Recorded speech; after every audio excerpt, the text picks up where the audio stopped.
Whether you're a skeptic or a believer, join me, Rob McConnell, as together we'll investigate the world of the paranormal and the science of parapsychology here on the X-Zone Radio TV show on XZBN and the X-Zone TV channel on Simul TV. Since 1990, the X-Zone Radio TV show has been the place where people dare to believe and dare to be heard.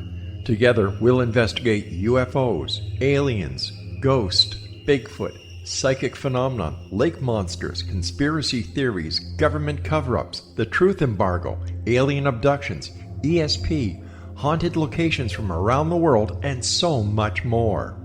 With over 28 years of broadcasting and more than 4,500 individual guests, the X-Zone is truly a place where fact is fiction and fiction is reality, as evidenced by the credibility, integrity, and professionalism of the guests that we bring to our international audience. If you have seen a UFO, had a close encounter, seen a ghost, Bigfoot, lake monster, or a story that you would like to share or have investigated, contact me, Rob McConnell, by sending me your email to xzone@xzoneradiotv.com, or you can call toll-free 1-800-610-7035, extension 143, and on Skype, X-Zone Radio TV.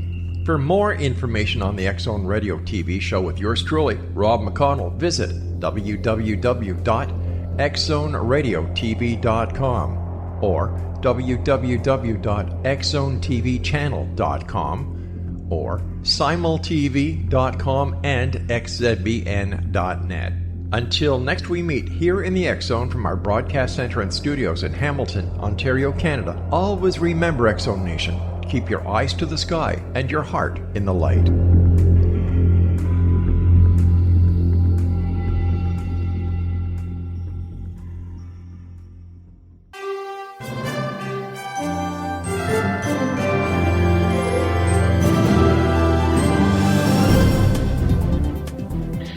Welcome to another episode of Kal's Corner radio show here on the X-Zone Broadcast Network. My name is Kal Korff and I'm your host. The executive producer of the show is Rob McConnell.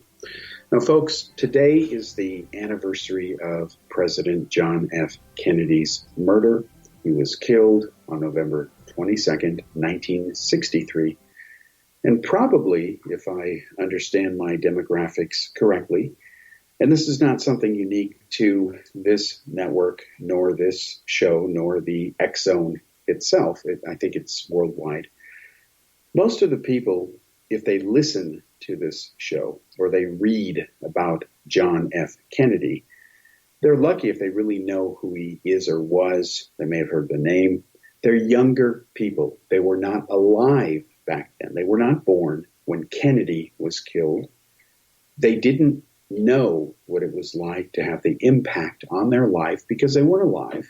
But what they were is they were born into a world that had grown up and accustomed to being accepted, that there was this idea that there was this conspiracy to murder President Kennedy. Now, what I'm going to share with you is something that is frightening, but it's true. If you look at what Americans believe in, okay, it is scary. And we're supposed to be the most educated country, theoretically, on the planet, although from our academic achievements, you'd never know that if you look at college scores. Having been to 27 countries myself, most Americans speak one language, okay? They will only at one point speak more than one language once there's enough immigrants to change that dynamic. But Americans themselves don't learn foreign languages. Most Americans don't even have passports. I'm one of the minority who do.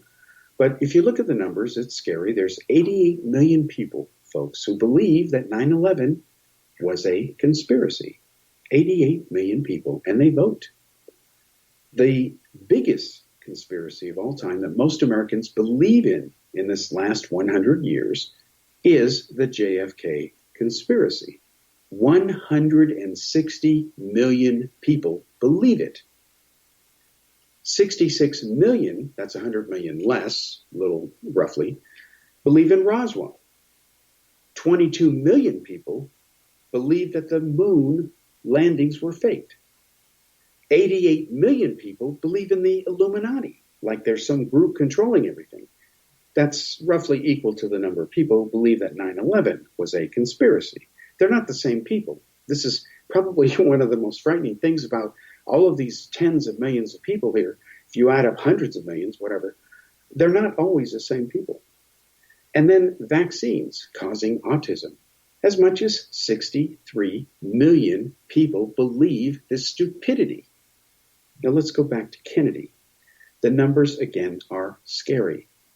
In my studies of this case, this assassination, which took me 16 years before it was solved, and I'll get to that in this show, you can see that in 1963, after the assassination took place, 53% of Americans believed there was something fishy, a conspiracy. More than one gunman had done it. It wasn't just Oswald. By 1966, this is about 2 years after the Warren Commission report was out, 50% believed it was only Oswald. But by 1976, 81% of Americans said, no, there must have been a conspiracy.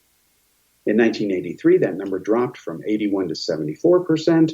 In 1992, it jumped up to 78%. In 1994, it dropped down to 75%.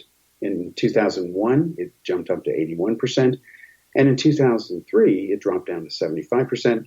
And in 2013, which is the last study that I know of that I've bothered tracking, this was done by the Gallup organization. And in fact, the statistics I've given you are all from Gallup. Gallup is a top leading polling organization, as we all know.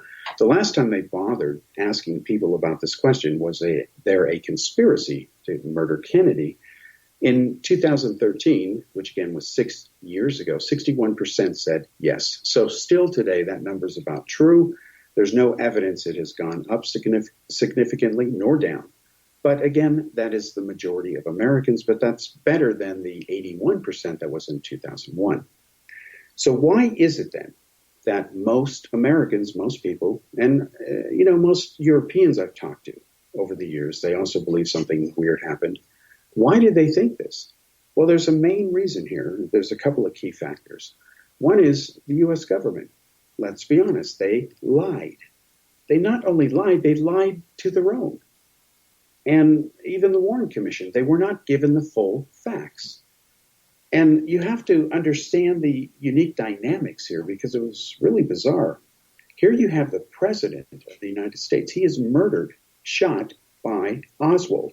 But they don't know it's only Oswald yet. They're investigating. The problem is the President's brother, Robert Kennedy, is the Attorney General. And then he takes charge, essentially, of the investigation.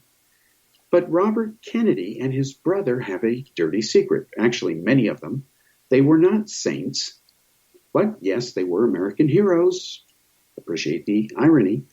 They had a secret deal with the mafia to murder Fidel Castro. And they didn't want the world to know about that. And Robert Kennedy did fear, he was right to think this way, that maybe there was a blowback factor here. Because Castro knew that the Kennedys were trying to kill him. They tried many times, many different ways. Everything from seashells that would be planted on the coast that would explode, to trying to make his beard fall out to take away his manhood. They tried all kinds of stupid, weird things.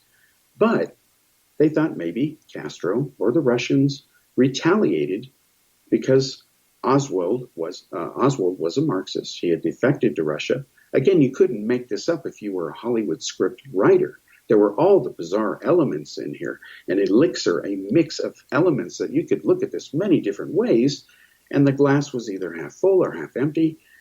So the Kennedys, as in Robert Kennedy, covered up the fact that they had this arrangement. They worked with the CIA, but in a compartmentalized fashion, because the CIA had its own dirty secrets. So the Warren Commission was never given the full story. And they never had the proof. They couldn't prove it forensically, as in something that everybody could really understand and see and say, yes, it's true, I believe it, I understand it. They didn't have any such moment where they could say, yep, yes, it was only Oswald. There was this bullet that went through both of them, as incredible as it sounds, and we'll get to that, throughout the show here. Again, they couldn't prove it, so people were skeptical. You can't blame them. And it wasn't until the 1970s when the conspiracy beliefs really took off, when people saw the Zapruder film for the first time, when they saw Kennedy getting shot. They saw him fall backwards. And everybody knows that when you shoot somebody, they always fall backwards, right? Well, no, they don't. That's not true. And people will say, well, no, I know better. And I've heard this from people, folks. It's comical. It's laughable. So I'll say, have you ever seen anybody shot? No. Okay, so why do you think people always fall backwards when they're shot? Well, I've seen it in movies. Okay. Well, that is a showstopper right there, because movies don't use real bullets. They use blanks. Oswald used real bullets. Now, people don't always fall backwards when you shoot them. It depends on a lot of different factors. In the case of Kennedy, the bullet entered from behind the head, around the occipital region of the skull. It exited from the right side of the skull, near the front, and that jet wash, if you will, of brain matter that's spewed out, that's visible on frame 313 of the Zapruder film. It's very graphic. The matter splats up, and his head shoots back because it's being pushed back by what is called the jet effect. And this is basic physics 101. And if you don't believe me, there's a simple experiment you can do. It's been done countless times, but it's ignored by people who promote this conspiracy stuff. Just take a watermelon, good size, take one the size of a human head or as big as you want, doesn't matter, and put it on something and shoot it and watch which way it flies or moves off in some direction after one side of it explodes, because of the force of the impact and exit force of the bullet. Kennedy's head was no different. But people watch too many James Bond movies, they watch Hollywood, they think that people always fly backwards, and that a tiny gun, remember the old Cannon TV series, had a .38 revolver, he'd shoot it and the guy would go flying back 10 feet and through a window. It doesn't work that way. And then you had the government lies. You can't blame people for being angry over that. But then you had something to happen that really took the Kennedy conspiracy thing to a level that is outright shameful and should never have happened. Hollywood and the mass media, the liberal media, became pro-conspiracy types. And that's when everything went even further left. Now, you must remember again that the Warren Commission, they couldn't prove the single bullet theory. They didn't have, let's call it a space shuttle Challenger explosion O-ring moment. What I mean is, if you remember when the space shuttle exploded, the Challenger, the scientist who basically told the world how it happened, he took a rubber ring and he put it in some cold liquid and it was brittle. He said that's what happened. The gaskets got brittle. They didn't contain the seal. The rocket exploded. Everyone understood it. The Warren Commission never broke down the single bullet theory that way, so it looked ridiculous.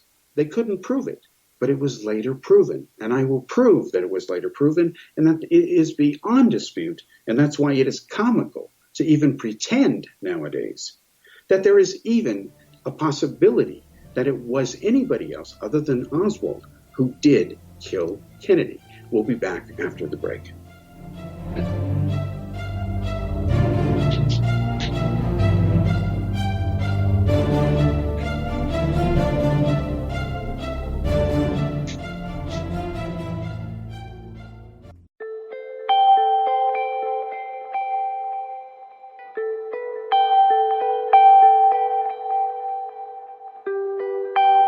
It's hard to listen to the news without realizing we're living in volatile, unprecedented times. Yet never has there been such an opportunity to transform the human condition. As old structures fail, where can we find the guidance to co-create a better way? Find Your Path Home is an ever-evolving, leading-edge information, education, and healing resource center designed to support and guide you on your path to unity and enlightenment. Based on sound principles employed by shaman worldwide, we provide techniques that can support you through the current transitions, offering online shamanic classes, international long-distance shamanic healing sessions, complimentary Mission Evolution radio episodes and Stairway to Heaven TV vignettes, seminars, retreats, and much more. All of this can be found on findyourpathhome.com.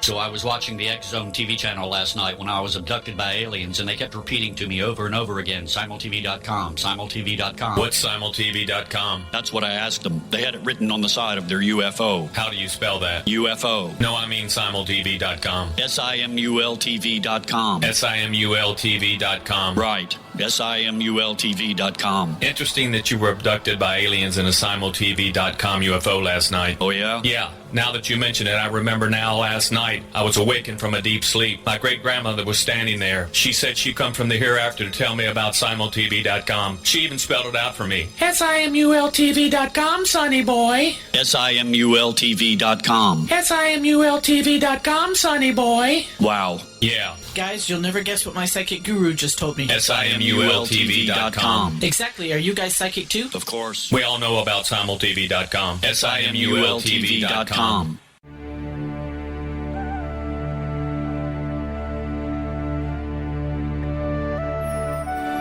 Shamanic healing is the key to personal empowerment. Why? All four levels of our being, physical, emotional, mental, and spiritual, must be addressed for us to enjoy balanced, healthy, abundant lives. Yet there are few provisions for spiritual or energetic healing. Shamanism, found at the root of all cultures, is a very effective spiritual healing modality. To find quality shamanic healing you can trust, regardless of where you live, look no further than Find Your Path Home Long-Distance Shamanic Healing Program. All Path Home long-distance healing practitioners have been trained and certified through Path Home Shamanic Art School. Change your life. Live abundantly. Schedule a long-distance shamanic healing session with Gwilda Wiyaka or one of her quality practitioners today at findyourpathhome.com.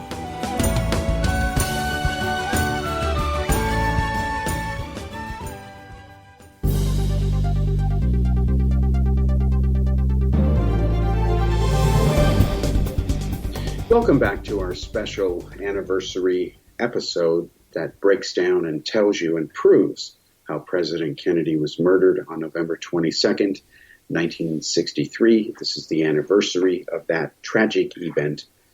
And what we have today is about 60%, 61% or so of Americans believe wrongly that there was a conspiracy to kill Kennedy and that someone else, including Oswald or not including Oswald, but who knows, anybody but only Oswald killed Kennedy.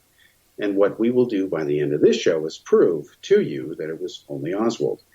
And it's not that this is some new revelation that I'm sharing with you. No, this was solved actually in the late 1980s, and I can prove it. And I have to really just shake my head about the continued nonsense that is out there about the JFK conspiracy.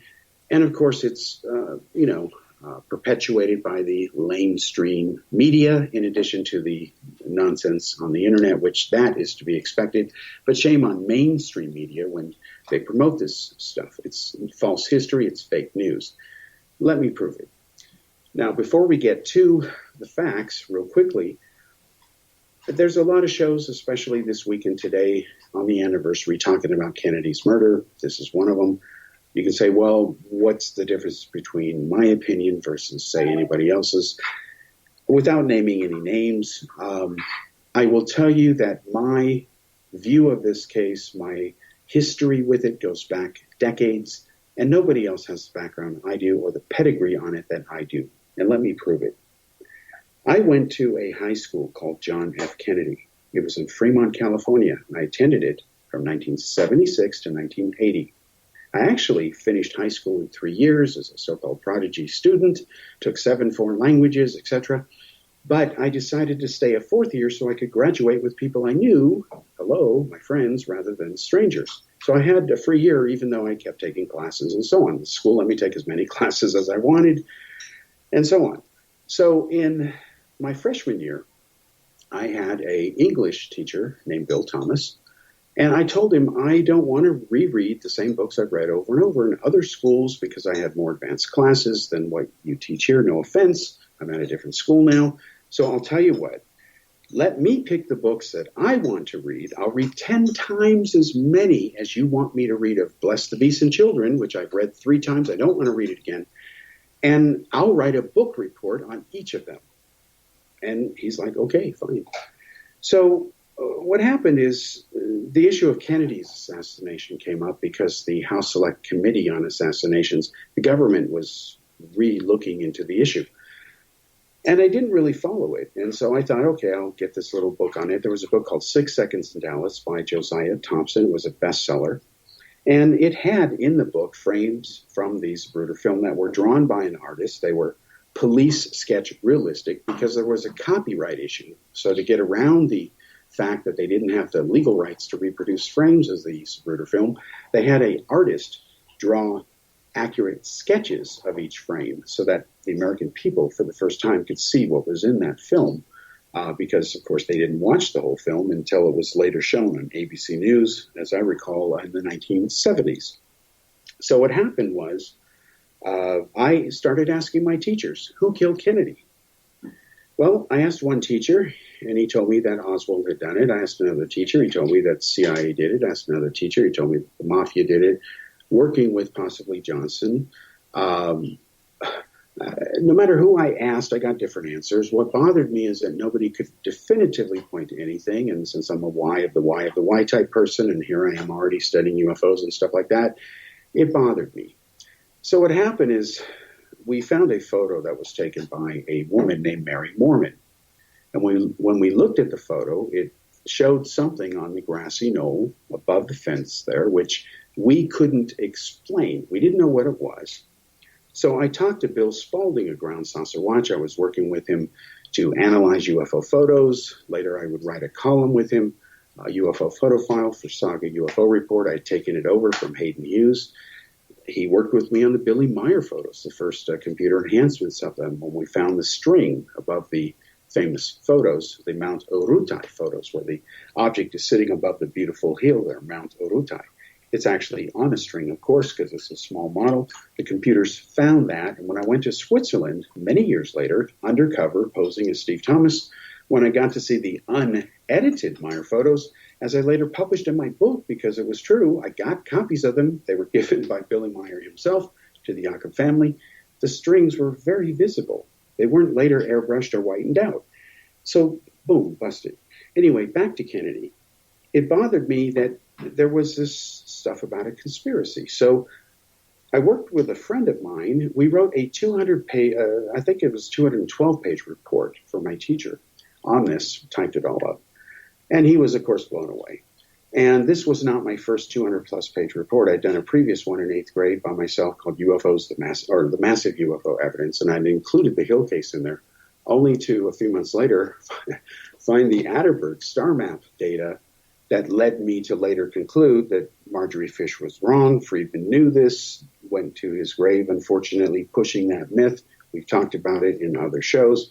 Anyway, it's amazing how in my personal life a lot of this stuff has been interconnected because some of the same people are involved in different subjects, and here's Kennedy stuff, UFO stuff, blah, blah, blah. So anyway, after this report, we had done this computer enhancement of the Mormon photo. And there was something back there that didn't make sense. And so what happened is word leaked out about this, and the San Jose Mercury News ran a newspaper article on the research.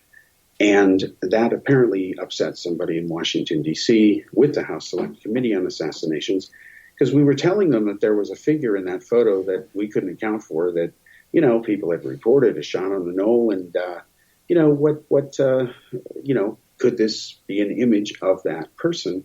Because the photo was taken shortly after the fatal headshot.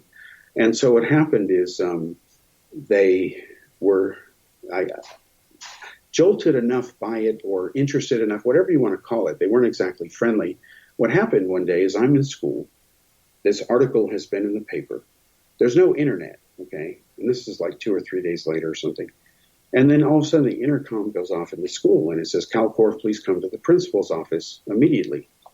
Now, in our school, when you were called to the principal's office, it was either to tell you you were suspended, or it wasn't good news. something unexpected.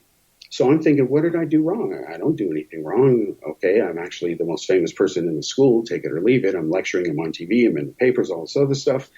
And now I got to go to the principal's office. For some reason, I just felt like, what the hell? So I go down there, and I go into the principal's office, and they said, there's a phone call for you. Okay, so I pick up the phone, and it's a guy with the House Select Committee on Assassinations. And he's not happy that we have a problem with this photo. And he's like, I want you to send this to us immediately, or I can subpoena it. It's your choice. And I'm thinking, I don't even know what a subpoena was. I'm a freshman in high school. I'm not really clear on that stuff. I don't really know about it.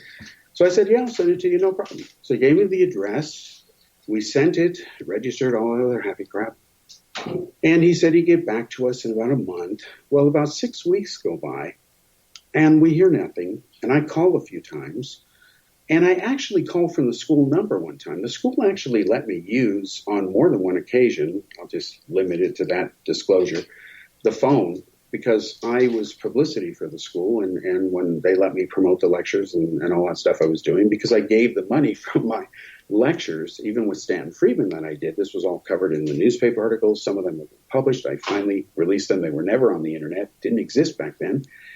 And I would give my share of the money to my class, as a fundraiser. They were selling light bulbs and doing car washes. I was doing lectures and giving money to them.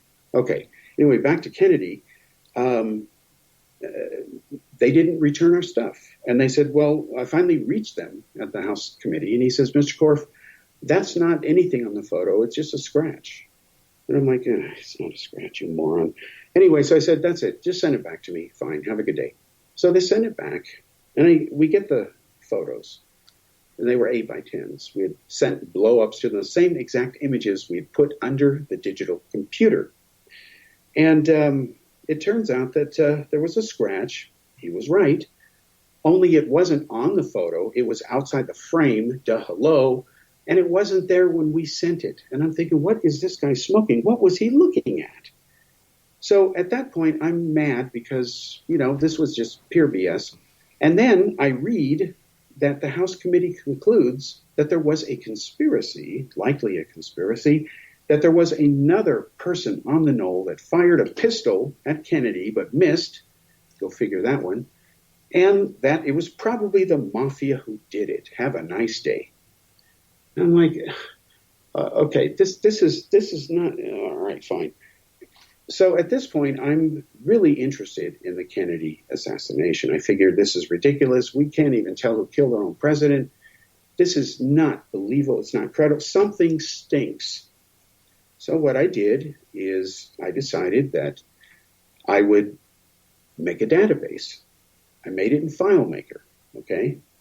I used FileMaker Pro, used it for decades. I even worked at Claris and Apple. Part of some of the stuff I did there is in the program FileMaker from years back.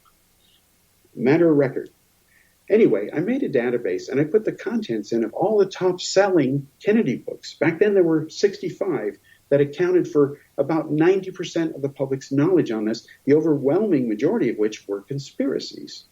And the biggest pattern I found that was leaping out in the database was circular references. And when you chased them down, it turns out that the original source never said it. It never happened. Houston, we have a problem. We'll come back after this break.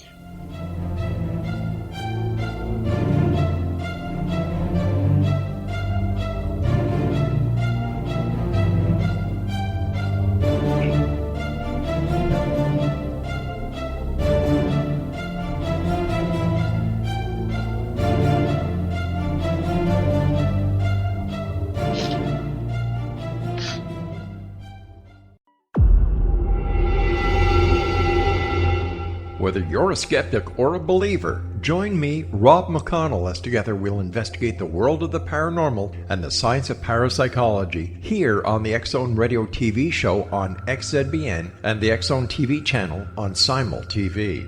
Since 1990, the X-Zone Radio TV show has been the place where people dare to believe and dare to be heard. Together, we'll investigate UFOs, aliens, ghosts, Bigfoot, psychic phenomenon, lake monsters, conspiracy theories, government cover-ups, the truth embargo, alien abductions, ESP, haunted locations from around the world, and so much more.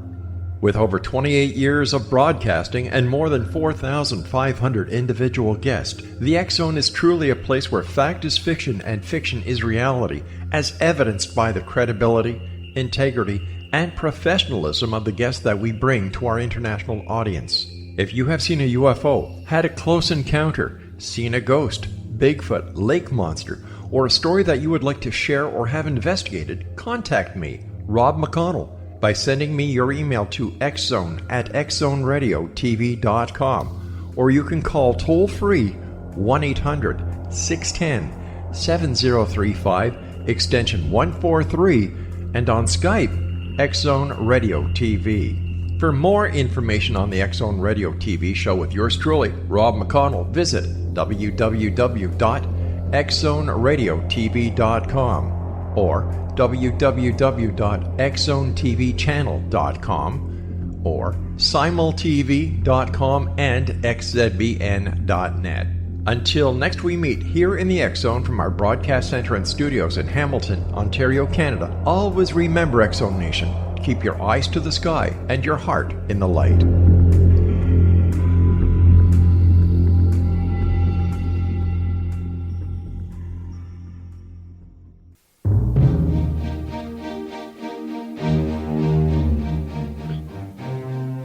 Welcome back to the third segment here on Kal's Corner Radio Show on the X Zone Broadcast Network. My name is Kal Korff, and I'm your host. The executive producer of the show is Rob McConnell.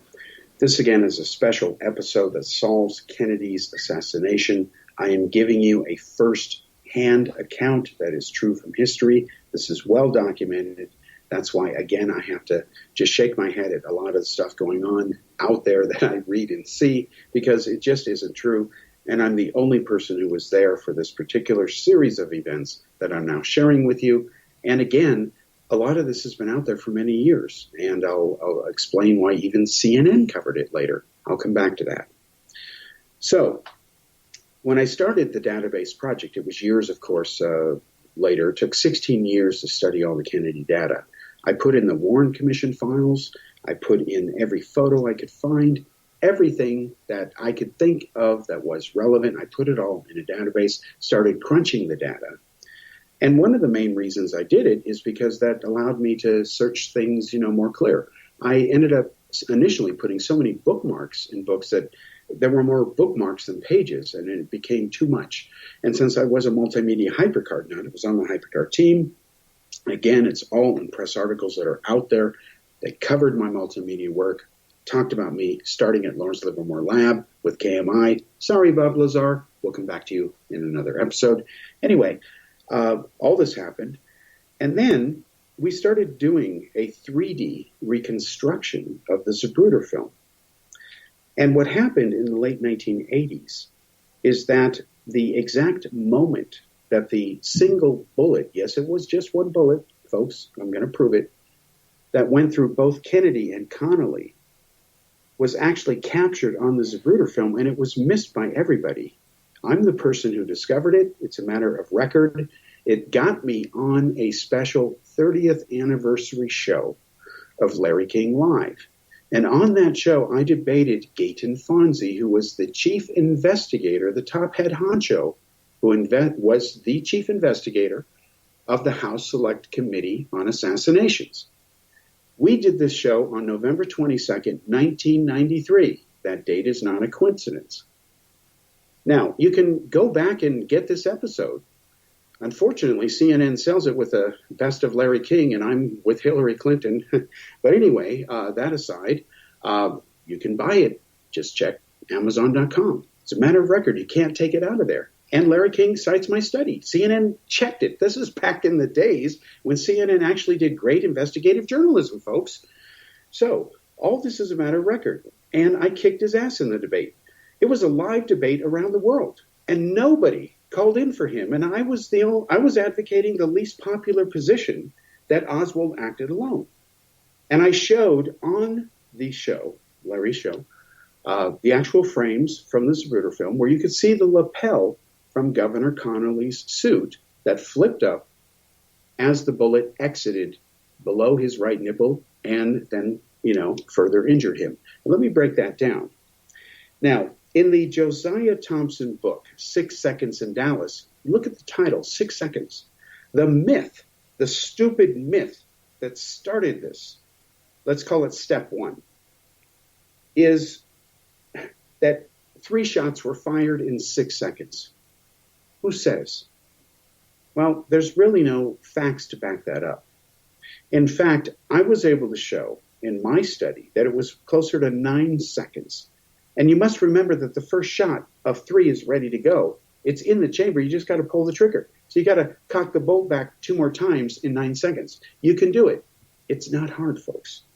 And you must remember that Kennedy was in a straight line of fire.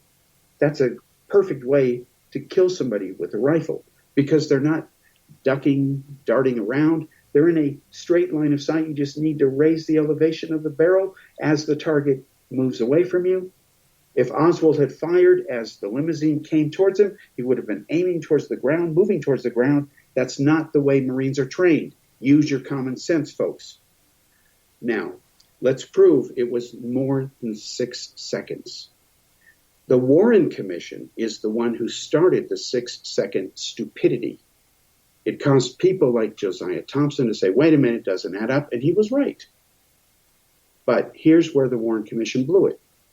The Warren Commission made the assumption that nobody would fire at the president until after he cleared the view from the tree that was blocking the sniper's window on the 6th floor window of the Texas School Book Depository. This is where the shooter was. This is where Oswald was. This is where they later found the rifle, the snipers purged the ejected shells, so on.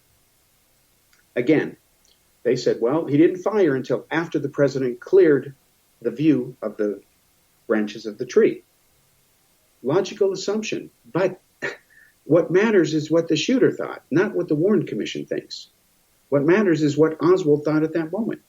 Well, it turns out that he didn't wait. He actually fired before the president was clear in view. And we know that for a couple of reasons now. When you look at the eyewitness testimony and you look at the Zapruder film itself, you will see a small girl that's running along the left side behind Kennedy's limo. That little girl suddenly stops and turns around and looks back up towards the 6th floor depository window. The reason she stops is because she heard a shot. And when you look at the timing of when she stops at frames 160 to 161 of the Zapruder frame or film. Kennedy's headshot that killed him, where his head explodes, at frame 313. Do the math, folks, at 18.3 frames per second, which is the frame rate of the camera Zapruder used, and you got an event that's closer to 9 seconds, not 6. So we now know that the first shot, which was ready to go, you squeeze the trigger, went ahead and happened earlier than the Warren Commission wrongly assumed. But it gets better, folks.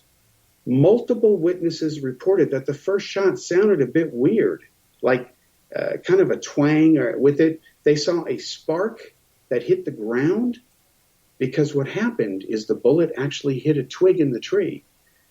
And the bullet went off course. It hit the ground, separated from its jacket. It skipped down a few hundred meters and hit a bystander named James Tague, hit the curb, went up and nicked him in the cheek and caused it to bleed. The FBI removed that piece of the curb. They did a metallurgy analysis of it, found that the bullet metal came from the same bullet of Oswald's rifle. Tague had his little wound. That was the first shot. It missed entirely because Oswald didn't wait for the first shot to take place after he cleared the tree. Remember, he's got to aim up. So he aimed up into the tree, and Kennedy hadn't quite cleared it yet. So he was able to compensate with the second shot. That was his better shot as he raised up higher. And that's why the second shot not only hit Kennedy, it hit him, high in the back. Only this time, some very interesting physics kick in, which a lot of people don't understand until it's explained to them properly. And the mainstream media and the conspiracy nuts don't do this because they've got their various excuses and agendas. And some of them, I'm sorry to say, are just ignorant of basic science. I'm sorry. Let's start with the second shot now. We've explained the first and the timing of when the first shot went off. The second shot, now he hits Kennedy in the back, but it's high in the back. So the bullet exits in the front of Kennedy through his throat, his trapezius muscles. It doesn't hit bone, but now Kennedy, around the area of his windpipe, the bullet escapes out, and that's why in the Zapruder film you see him grabbing towards his throat. He can't talk now. He's been shot through the throat. So the bullet exits from Kennedy's throat. And what happens is it slams into Governor Connolly, who is sitting in front of Kennedy, but slightly to the right. And he's turned back a little bit because he heard the first shot. He's not deaf. Only what happens is the bullet slams into Connolly's back, and it smashes sideways against his fifth rib, and it breaks it. And it exits below the right nipple. Believe it or not, it enters into his wrist, okay?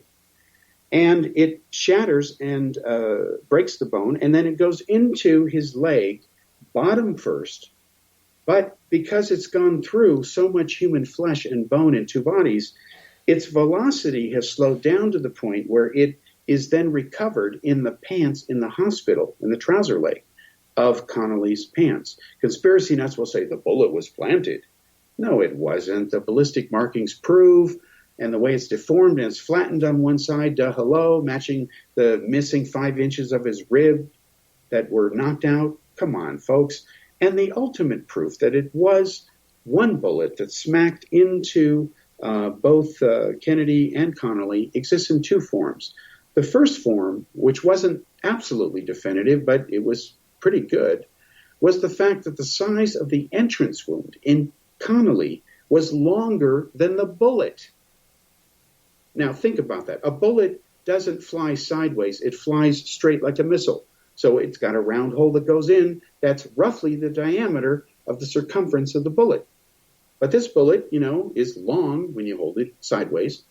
So the entrance wound was longer than the length of the bullet by about roughly 2 millimeters. How did that happen, folks? Because the bullet tumbled. How did the bullet tumble? Because it exited out of Kennedy's throat. Hello. If it had been a straight shot or a different shooter, there would have been a round entrance hole, very narrow, like there was in the back of Kennedy, because it had entered him first, exited out of the throat muscles, and then entered into Connolly, slammed in there, broke the fifth rib, etc.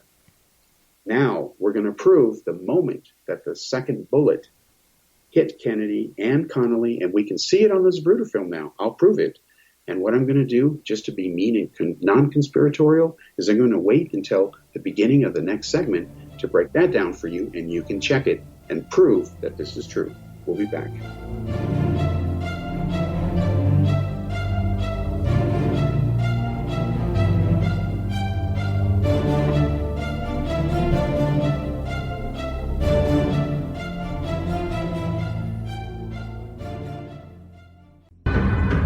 If you are looking for a safe, zero-calorie, natural option to the harmful artificial sweeteners on the market today, Just Like Sugar is what you're looking for. Just Like Sugar is a wonderful natural alternative for those health-conscious people who choose a calorie-restricted diet with a great, pure, sweet flavor that tastes just like sugar. Just Like Sugar is a great natural option for people suffering from diabetes and may be useful in restricted diet programs where standard sugars are not allowed and does not cause a laxative effect of some other sweeteners.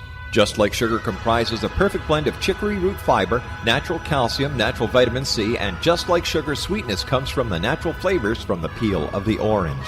Just Like Sugar is a natural alternative to harmful artificial sweeteners and will change the way that you believe all natural sweetener products taste. Just Like Sugar is available at your local Whole Foods markets, Wild Oats markets, Henry's, Sun Harvest, and many other fine natural food stores in the U.S., Canada, and worldwide. They are here, and they've been here for thousands of years, making their presence known in the shadows. They might be seen by a lonely motorist on a deserted road late at night, or by a frightened and confused husband in the bedroom he is sharing with his wife. But who are they? What do they want? Why are they here? Perhaps most concerning, has the government been aware of their presence all along? The new book by L.A. Marzulli, UFO Disclosure, The 70-Year Cover-Up Exposed, delves into the world of UFOs. Can full disclosure be soon?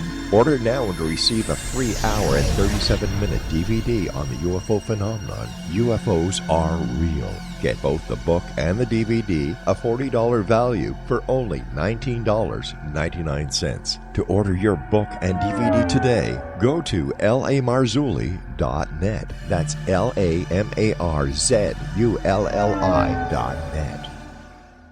You have heard of the X Zone? Now watch it on Simul TV, plus 500 video games, live TV channels, free video on demand, worldwide, and more. Does this sound like tomorrow's television? Well, it is, but you can have it today, right now. It is Simul TV. Simul TV offers what the others only wish they could provide. 15 exclusive channels like X Zone, sci-fi, and horror.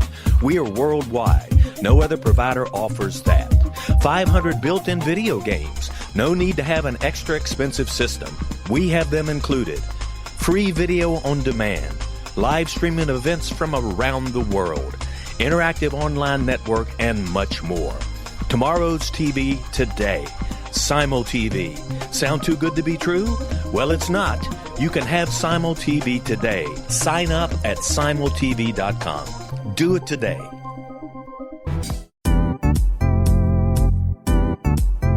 Memorable dynamic presentations are a not-so-secret weapon in the business world. Do you have a powerful message that must be shared, but you haven't found a way to deliver that message? Do you want to be known as a top public speaker who gets amazing results? Are you ready to create and deliver your powerful message? Thomas Hides can help you create and deliver your speech to get the results you desire. Visit iconquality.com. Did you expect your business to flourish, but instead it plateaued or didn't get off the ground yet? Would you like to achieve massive goals and discover new sources of income within your business? When you're ready to experience that type of success with fast results, Cindy Hendricks is the business coach for you. Her work with entrepreneurs and business owners has been life-changing. To get you and your business where you want to be, go to imaginemoresuccess.com. Has the fear of public speaking stalled your business or personal life? What would you give to develop and maintain supreme confidence? Have an invaluable private program to always perform at your best. Imagine how you would feel. You can have all that and so much more today with Thomas Hides' life-changing course called Number One Fear Unleashed. Visit numberonefear.com and be liberated from your fear of public speaking.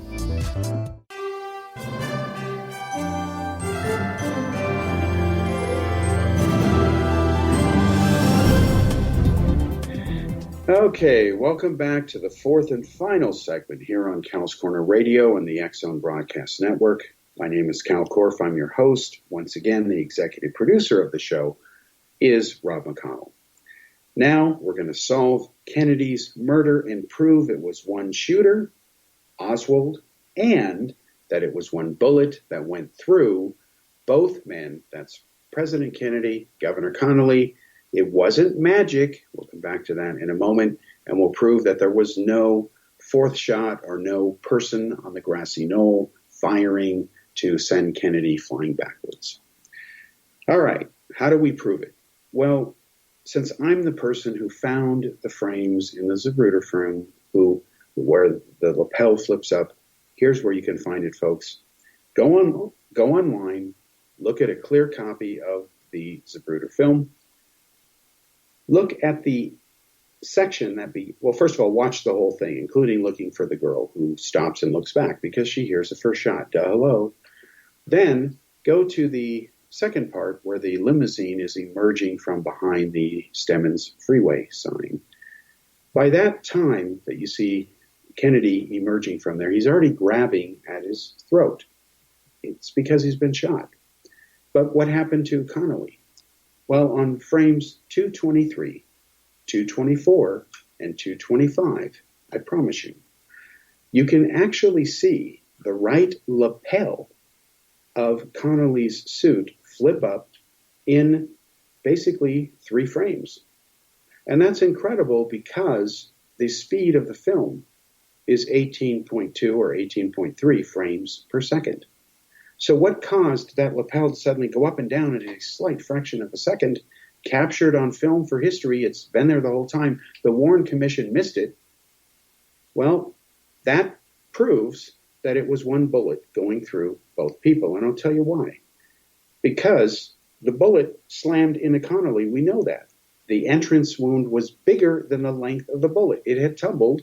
Kennedy's already grabbing his throat because it's already left. It slammed into Connolly. And it came out, you can trace it through the x-rays and the medical reports. It went out through below his right nipple, tore a big hole, shattered his fifth rib, okay, took out inches. And that caused the lapel to flip up. It's basic physics, folks. The suit is going to be affected when the bullet exits, hello, duh, and then it ends up in his wrist, and then exits the wrist, and enters, rear end into the leg, but it's lost so much velocity. It's at paintball speed at that point, at about 400 feet per second, where it entered and left the rifle at anywhere from 18 to 2,200 feet per second. You can actually do the ballistic calculations and predict roughly how it's slowed down, because it would slow down each time it went through something. Again, it's basic physics, folks. But there it is. Those 3 frames, that's it. And that became my claim to fame in this. So we did a series of 3D reconstructive models of these parts of the Zapruder film. We were able to show that, yes, it really did happen this way. And that got me on Larry King. And we were getting ready to release, as I talked about on the Larry King Show, this thing where you could have a simulation, and it sounds kind of morbid, but you could shoot Kennedy with any conspiracy scenario you wanted, see how the body fell, and you were either right or wrong, and it used real physics. And then a company, which I had nothing to do with, decided to make a game out of this called JFK Reloaded. And what happened is the Kennedy family shut them down. And what happened is at Claris and Apple, where I worked at the time, and had become, famous there while I was working there for 2 things: the Billy Meyer undercover investigation, because I was on the Hypercard team when I secretly went to Billy Meyer's code and went over there to expose it as so-called Steve Thomas. Again, my boss was neighbors with Gary Kinder, just my luck, who had written Light Years. What are the odds, folks? Just my life. Again, I'm in the Bay Area. They'd recruited him from Sun Valley, Idaho. In my job interview with him, he's like, hey, I got a neighbor who's really into UFOs. His name is Gary Kinder. Have you ever heard of him? I'm like, oh, shit. So anyway, this all happened, and I became quite, it was quite interesting working there when this happened, the Meyer thing. And then, of course, the Kennedy thing. I had to come up to my boss and say, I got to have a couple of days off. I got to, go on Larry King and do this. And she's like, okay. Well, after the Larry King thing happened, I had people showing up at Apple and Claris wanting me to solve mysteries. I felt bad for one guy. He wanted me to help find his missing daughter. I told him he needs to work with the police instead. Others showed up telling me that there was a face on Mars. I told them, get out of here. So anyway, this all happened afterwards. And again, it's a matter of public record.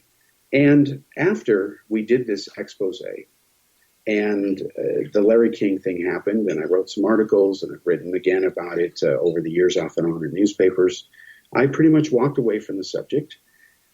And then what happened is 10 years later, I'm in Prague, and I call ABC TV, and I call CNN, and I asked CNN, Larry King, I said, what are you doing this time, 10 years later? And there was this young millennial-type producer there, and he says, oh, we're having Governor Connolly, Connolly's wife, on there, and she's going to give the evidence there was a conspiracy. I said, what? I said, do you know what you guys said 10 years ago? He's like, no. And I'm like, well, I do. I was there.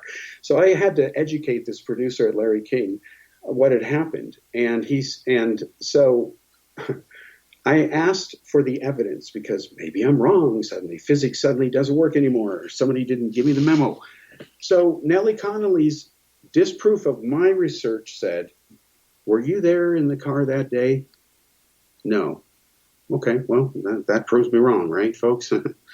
Anyway, the whole thing is ridiculous. Nellie Connolly had the nerve to say that the real reason they shot Kennedy is they weren't aiming at him. They were aiming at her husband. Can you believe that? And then, after complaining there was a conspiracy, that they tried to really kill her husband, when he dies, and he's still got fragments from the bullet wounds in his wrist, she refuses to have them removed so that the issue can be settled once and for all, even though there was really never an issue to begin with. Again, games, folks. That's exactly what happened. It gets worse. Oliver Stone, I exposed him. Let me prove it. Do you remember the movie JFK? Because that really pushed my buttons. We used, ironically, his copy of this Bruder film to solve the murder. It was ironic because we proved to him, he had a representative come down and meet me in L.A. when I had done, after I'd done Larry King, he had sent basically his one of his spies, so to speak, out there because we were filming a special 2-series video cassette series called Final Verdict, JFK's Murder Solved, produced by Underground Video. You can still order it, I think, from Amazon Video. You can check it. Anyway, it's been out there for decades. It's a 2-part video of that speech I gave where I took everybody through all the stuff we did to solve the murder. And what happens is he's promoting, as well as Jim Mars, because he was one of the sources, and Jim Garrison, the so-called Lady in Red, Jean Hill, the main Grassino eyewitness. This is the woman who wore a bright red raincoat, stood next to Mary Moorman when she took the famous Polaroid photos that captured what had happened that I had analyzed in high school. So again, it comes full circle. And she says that she wrote a book called The Last Dissenting Witness. She says she went up the grassy knoll, saw the second gunman, saw red drops on the ground, turned out to be from a red snow cone. She said they went ahead and took her in a room and told her not to say anything. Government, she said, I could still feel the cold grip on my shoulder to this day. Complete fraud, folks. And it's easy to prove. And how you prove it is you just look at photos taken during that day. They totally prove that she is not even close to telling the truth. She wore a bright red raincoat. She wore a bright red raincoat, according to her, because in her own book, she says she was having an affair with an officer who's in the motorcade, in the Kennedy motorcade behind the Secret Service, B.J. Martin. He's on the left side. He actually got splattered by some brain matter when Kennedy was shot in the head. And what happened was she wanted to be seen in the photo. And the reason Mary Moorman was there, she wanted to capture her friend and BJ in the photo and Kennedy in the background. They were trying to do their version in 1963 of what today we call a selfie, okay? Only they had a Polaroid camera, so they could immediately, try to get the results or see it immediately. They couldn't take it again, of course. Kennedy would pass them by. And when you see her standing there and you look at photos taken by other people like Wilma Bond, you see her standing there and you see all kinds of other people running up on the knoll, but she's standing there doing nothing. In fact, she's too busy looking at the photos to see if they came out okay. It's right there, folks. So how can Oliver Stone say that she saw a second gunman and chased him when all the photos and the Zapruder film show that she wasn't even looking at Kennedy when his head was shot? Instead, she's looking at her boyfriend on the motorcycle. She's looking right at him. Mary Moorman's taking the photo. The Zapruder film captured her because Zapruder's on the other side of the street looking back in the other direction. And one of the stupidest things that Oliver Stone did, and again, it's conspiracy 101 nonsense, one of the greatest myths, is they've got this drawing of a top view of the Zapruder film that supposedly shows the positions of Kennedy and Connolly, and you see this arrow come out and how it zigzags, makes a right turn in midair and slams into Kennedy's back. And of course, bullets don't make right turns in midair. So of course, had to be a magic bullet. No, those positions of those bodies are wrong. You can't take a 3-dimensional event like a limousine, a person sitting in it, do a 2-dimensional drawing and get it accurate when it's just a line drawing. The representation is wrong. It's false. So folks, there was only one assassin, Oswald, and the KGB planted this myth among the French communist unions right after the assassination, knowing it would eventually get back to America, hopefully help to stabilize it. And to a huge degree, folks, they were successful. This is all real history, and real history matters, and I can prove all of this and a lot more. So I have no patience for anybody who says more than Oswald killed Kennedy. It's not true. We'll be back next week.